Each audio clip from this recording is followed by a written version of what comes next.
J'ai un ami qui s'appelle Moussa. Moussa, c'est un jeune ambitieux qui est âgé de 25 ans. Et tout son envie vraiment, c'est d'aider ses parents à sortir de la galère, de la pauvreté. Pour cela, il a quitté son village natal pour venir en ville. Et depuis son arrivée, il a lancé son propre business. Voilà, et ça a commencé à marcher petit à petit. Donc ça fait de cela un an et quelques. Voilà, un an et quelques mois, il est toujours dans le business. Mais ces temps-ci, il a commencé à rencontrer des difficultés, des obstacles. Du coup, il m'a contacté, il m'a dit Timéra, qu'est-ce que tu peux me conseiller? Parce que là, actuellement, c'est très compliqué de mon côté. Et tout ce que l'envie que j'ai, c'est vraiment d'abandonner, de laisser ce business, de regarder autre chose. Donc, qu'est-ce que tu me conseilles que je peux faire qui peut vraiment m'aider à ne pas abandonner? Donc, c'était ça sa question. Et dans cette vidéo, nous allons répondre à cette question ensemble.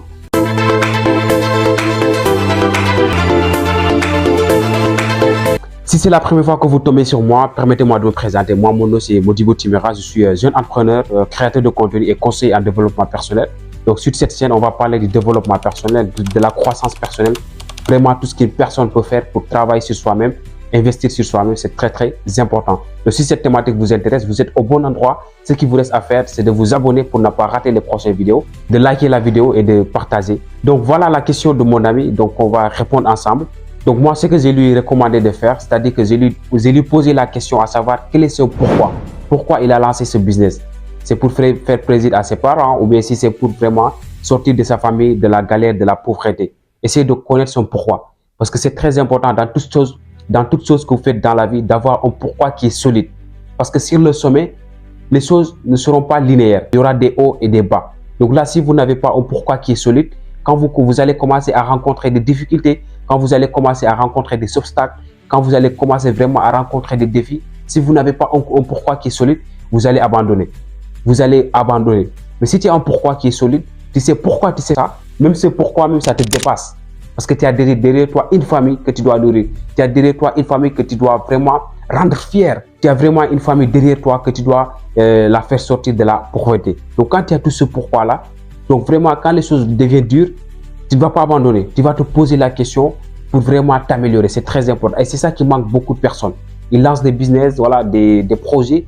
Mais une fois qu'ils commencent à rencontrer des obstacles, ils vont abandonner. Ils vont lâcher. Donc ça veut dire qu'ils n'ont pas un pourquoi qui est solide. Parce que quand tu as un pourquoi qui est solide, même quand c'est dur, tu vas foncer. Même quand c'est dur, tu vas persévérer jusqu'à avoir ce que tu veux. Donc moi, d'abord, c'est ça que je lui conseille. On a essayé de définir ensemble quel est son pourquoi il a lancé ce business. Automatiquement, il a commencé à comprendre certaines choses. Donc, c'est très important. Donc, toujours, vous aussi, dites-moi en commentaire ce que vous allez lui conseiller. Ça me fera plaisir de lire les commentaires. Le deuxième conseil que je lui ai donné, c'est de faire un bilan. De faire un bilan, c'est très important. Toute chose que vous faites, soit dans un business ou dans un projet, parfois, il faut faire le bilan. Essayez de comprendre quelles sont les choses qui marchent et les choses qui ne marchent pas.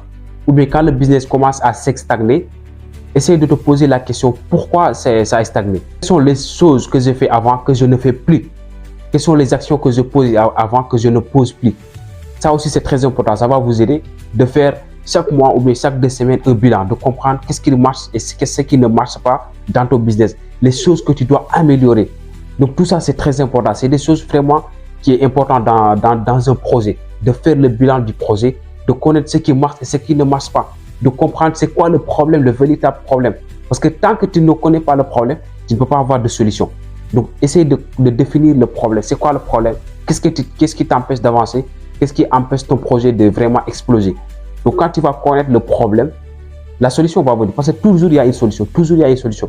Mais tu ne peux pas avoir une solution sans connaître vraiment le problème. Donc, prends le temps de faire le bilan, de te poser les questions, les bonnes questions pour connaître le problème. Et enfin, la solution, tu auras une solution. Quand tu connais la cause de problème, ce qui t'empêche d'avancer, vraiment, tu auras des solutions de façon naturelle ou bien tu vas t'approcher à quelqu'un qui a plus d'expérience que toi. Il va vraiment t'aider. Donc, le troisième conseil que je lui ai donné, c'est de comprendre le processus. Parce que toute chose que vous faites dans la vie, c'est un processus. Mais malheureusement, les gens, souvent, ils se concentrent sur les résultats. Ils se concentrent sur les récompenses. Alors que ce que la personne devrait faire, c'est de respecter le processus, de poser les actions qu'il faut.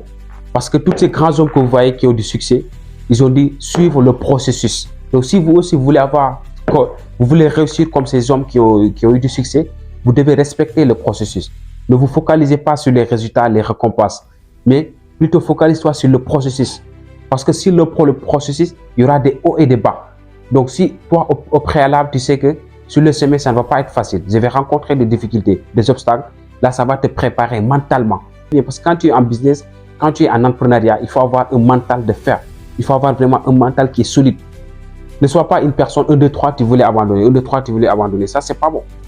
Tu prends une chose, tu te dis que moi, c'est ça que je vais faire et je vais partir à fond. Même si ça échoue, tu fais une fois, ça échoue, 2 fois, ça échoue, tu persévères. Mais tu fais une fois, ça échoue, tu laisses ça, tu fais autre chose. Là-bas aussi, si ça échoue, tu vas laisser. Et au final, ça va devenir un cercle vicieux.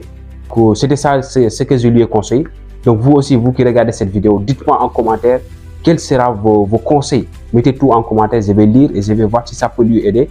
Je vais lui dire tout ça. C'est très important. Donc c'est la famille, on va apprendre ensemble, on va tomber ensemble, on va grandir ensemble.